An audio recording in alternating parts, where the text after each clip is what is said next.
there an alternative to pills to treat illness and sickness?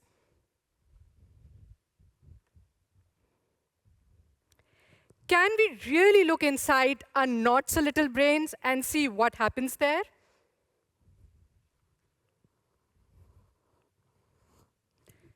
Two psychologists made history in the year 1920 when they did an experiment with 11 months old little Albert. Little Albert was a very innocent child, very playful with the animals like rats, dogs, and whatever you name. But then something happened.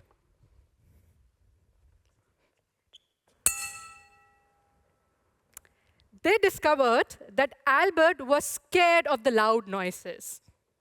So what they did? They took the rat, they took this loud noise, and paired it together. This made Albert scared of the rats. Every time Albert saw the rats, he whimpered with fear.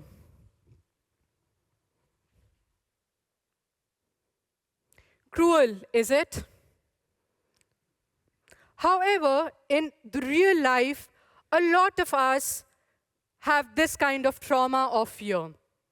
For example, a soldier returned from the war might still feel anxious or be in panic by just listening to an ambulance siren, or a sight of a snake or a spider can make you feel panic. This might probably go back to your early childhood. The year is 1930 now. Albert is 10 years old. He has recently learned about the experiment that was conducted on him. He is scared, but he is curious also. He wants to learn how far the studies like this have gone. So Albert plans to travel through time. Albert packs his bag, takes his lunch, and is ready to do the time travel. He crosses the door. Welcome to the future.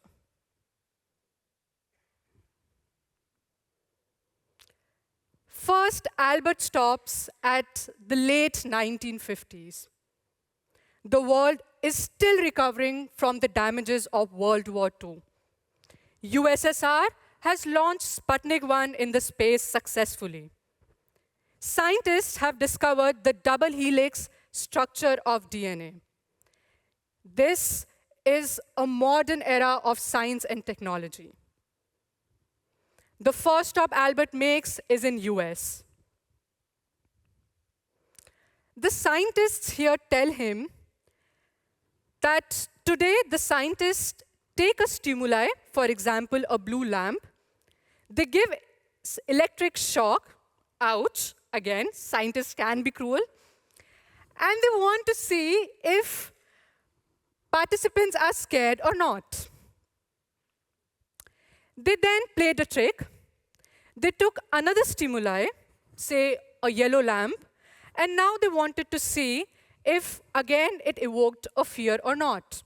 They wanted to compare what happens if a person is scared or a person is not scared. The scientists then played another trick. They took the same stimulus, they gave the electric shock to see what happens to the brain. They again took the same stimuli this time, but did not give any shock. They wanted to see if this time the extinction of fear happens. During this period, the scientists were only interested to see what happens in fear learning and extinction. They were not interested to see what happens to an individual person. Albert says thank you to the scientists and wants to move on with his journey. But Albert is tired now. He wants to take a break. To take a break, he decides to go to the year 1988. This year is also pretty historic. The first female Prime Minister of UK. As we know her, Maggie Thatcher has become the longest serving Prime Minister of the country.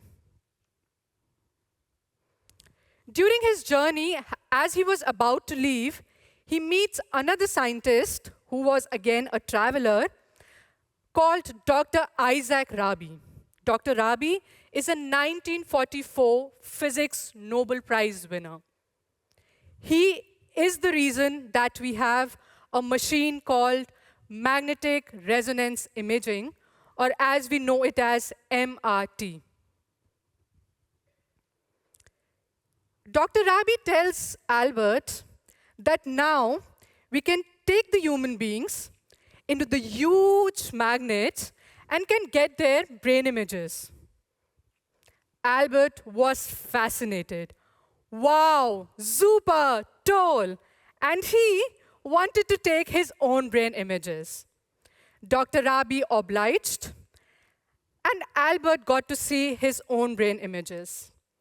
Excited and happy as he was, he hugged Dr. Rabi, said goodbye, and was ready to go to another year. This time, Albert chooses the year 2015. It's a huge leap. The year 2015 is very different from 1988. Albert feels like he is in a sci-fi movie. New technologies, smaller and smarter. Nanotechnology, computers. And Europe has, not Europe, but I will say European Commission, has signed the biggest ever project, the Human Brain Project. Albert is in Belgium now, and he is with a group of scientists who are the reason that we have a connectivity for fear conditioning laboratories all across the Europe. Albert wanted to know what more has happened by the year 2015. The scientists tell him that after years of learning in rats and then moving on to humans, they have discovered two major brain regions which are involved in fear learning and extinction. The first is amygdala. Amygdala is very similar to a small almond in the brain, and it is responsible for fear learning and also fear extinction. The second brain region they found was the frontal brain region. It is near our forehead. This region is also responsible for fear extinction and also responsible to retain the memory of the fear that we have learned. They also tell Albert that the frontal brain region is also responsible for the various activities that happen in the amygdala. Albert was again fascinated. He learned so much. But now he wondered, so much advancement has already happened. What more can be there in the year 2020, or perhaps 21, 22, or 23? So he wanted to make a stop in the year 2020. Albert again says goodbye to the scientists and is ready to leave. This time, Albert chooses a stop in India. Little did he know that he is about to meet me. When Albert arrives in India, I had already finished my PhD and was well versed with this device called transcranial direct current stimulation. Listening to the word direct current, Albert laughs and asks me, will I become a Frankenstein monster then? Unfortunately, I have to tell him no. But I go ahead and tell him what this brain stimulation device is.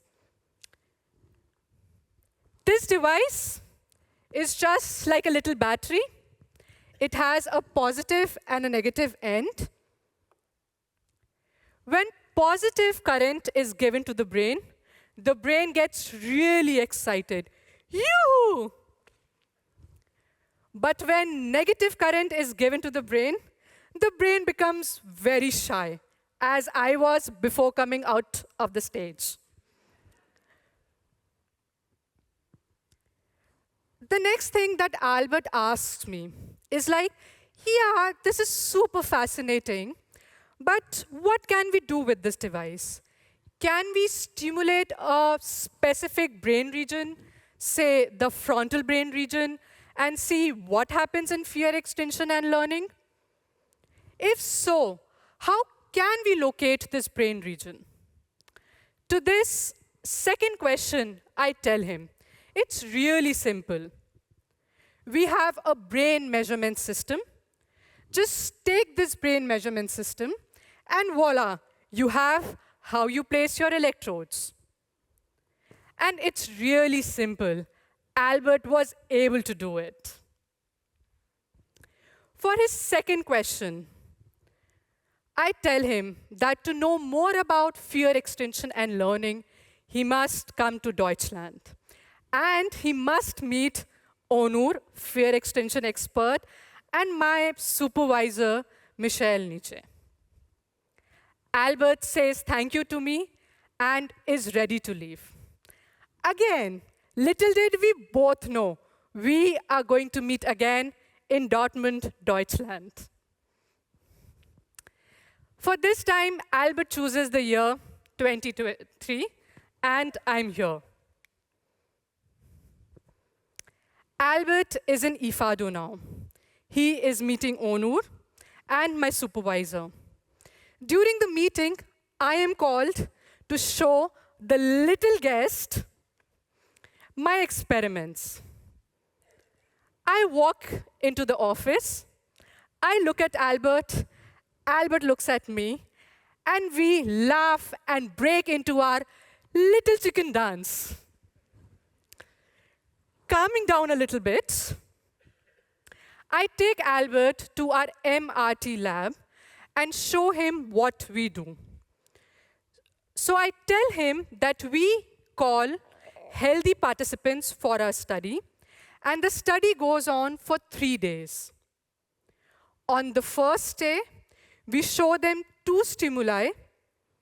With one, they receive the electric shock. Ouch, even I am mean. I'm a scientist, cannot help it. While they're doing this experiment, they go inside the scanner so that we know what is happening inside the brain. On the second day, they come again, go inside the scanner, but today they do not receive any kind of electric shock with any kind of stimulus. Shh, they do not know this. The second surprise that the participants have is that 50% of the participants receive electrical stimulation.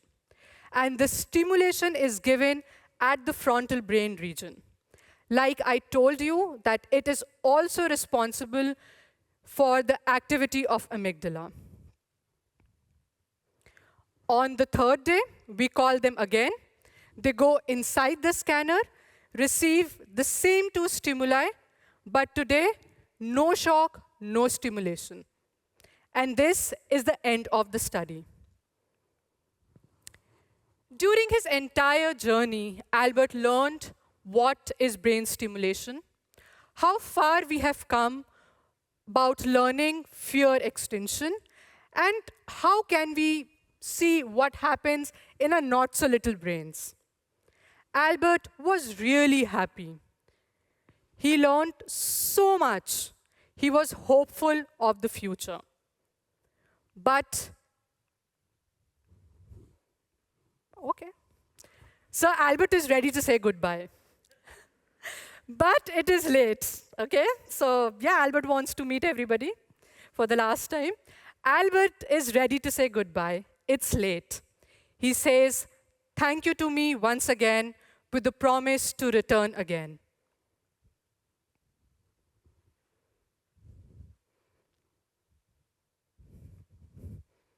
What next?